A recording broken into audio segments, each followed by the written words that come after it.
औरंगजेबाची कबर म्हणजे पुढची अयोध्या. प्रकाश आंबेडकर यांचे विधान चर्चेत.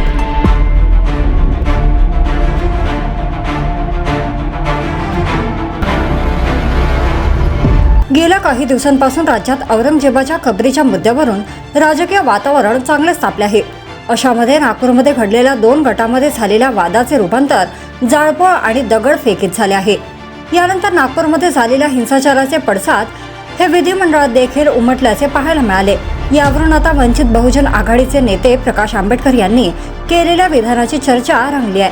औरंगजेबाची कबर ही पुढची अयोध्या होणार आहे, असे त्यांनी केलेल्या ट्विटमध्ये म्हटले आहे. नुकतेच प्रकाश आंबेडकर यांनी ट्विट केले असून त्यामध्ये म्हटले आहे की ते औरंगजेबाला आगामी लोकसभा निवडणुकीचा अजेंडा बनवत आहेत. औरंगजेबाची कबर ही पुढची अयोध्या आहे. 2026 मध्ये होणाऱ्या निवडणुकीत भाजपा राष्ट्रीय स्वयंसेवक संघ औरंगजेबाच्या कबरीच्या मुद्द्यावर निवडणूक लढवणार आहेत. औरंगजेबाची कबर भविष्यातील अयोध्यासारखा मुद्दा होणार आहे. 2026 मध्ये निवडणूक होणार आहे असे म्हणत सूचक विधान केले आहे. त्यामुळे त्यांनी केलेल्या या विधानावरून अनेक चर्चा रंगल्या आहेत. तसेच नागपूर हिंसाचारानंतर दोन्ही बाजूच्या लोकांवर खोटी अफवा पसरवणाऱ्यांवर कारवाई झाली पाहिजे अशी मागणी प्रकाश आंबेडकर यांनी केली आहे. गेल्या काही काळापासून राज्यात औरंगजेबाच्या कबरीवरून मोठा वाद निर्माण झालाय. राज्यातील अनेक नेत्यांनी औरंगजेबाची कबर हटवून टाकावी अशी मागणी केली होती.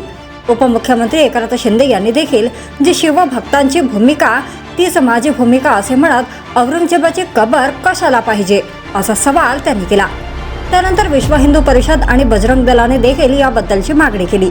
तसेच त्यांनी नागपूरमध्ये एक आंदोलन केले. यावेळी सोमवारी 17 मार्च संध्याकाळी 2 गटांमध्ये वाद झाला. या वादाचे रूपांतर दगडफेक आणि जाळपोळीमध्ये झाले. यामध्ये अनेक गाड्यांची जाळपोळ करण्यात आली. हिंसाचारावेळी पोलिसांचे 3 DCP दर्जाचे अधिकारी गंभीर जखमी झाले. या प्रकरणी विविध पोलीस ठाण्यात FIR दाखल झाले आहेत.